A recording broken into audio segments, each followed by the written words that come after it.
we wonder why our kids are struggling to pay attention in class, why they can't sit still, why they're misbehaving, why these behavioral issues come up. And I think a lot of it comes back to looking at their diet and looking at the amount of sugar that's in it.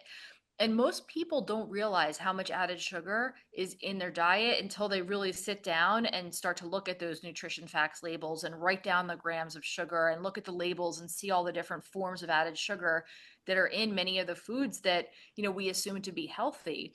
I think a lot of people, know, yes, breakfast cereals have a lot of added sugar, pancake syrup has a lot of added sugar. Obviously, these are things that have sugar, but there's a lot of hidden sugars that people are unaware of that find themselves in a lot of products that are healthy that we would assume to be good for us, like yogurts, for example.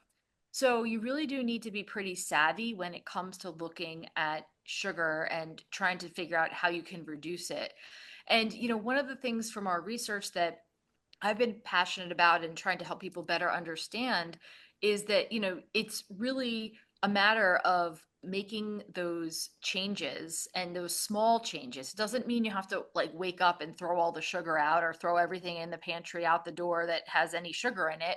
It's really about figuring out, where are these sources of added sugar in my diet and, what can I do to reduce them and hopefully eliminate them. So beverages is a big one, cutting back on the juice, cutting back on sodas, cutting out sodas and juice if you can at some point, is really great.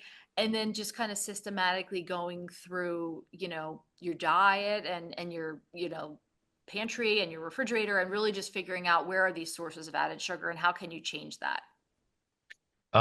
So in terms of added sugars, I know that some folks use stevia and some Mhm. other kinds of sweeteners. If they're saying that they're having kind of trouble with reducing sugar from soda or from juice, but they want to make that change, what do you think about incorporating some of these alternative sweeteners? It's a question I get often, and my answer is that I think that they have a purpose. They could be a crutch for some individuals, but at the end of the day, our brain detects the sweetness. And so our brain doesn't know that these are artificial sweeteners or alternative sweeteners. Our brain just senses sweetness and expects the results of what we would get in nature that are sweet, so fruits are supposed to have fiber. Fruits are supposed to, release glucose in our blood and provide us with a quick source of energy. That's the way in which nature developed them, and that's the way in which our body processes them. But the problem nowadays is that with these artificial sweeteners and alternative sweeteners, our brain detects the sweet taste, but then it doesn't get what it expects. So we don't always get the rising glucose levels. We don't always get the calories. You don't always get the fiber.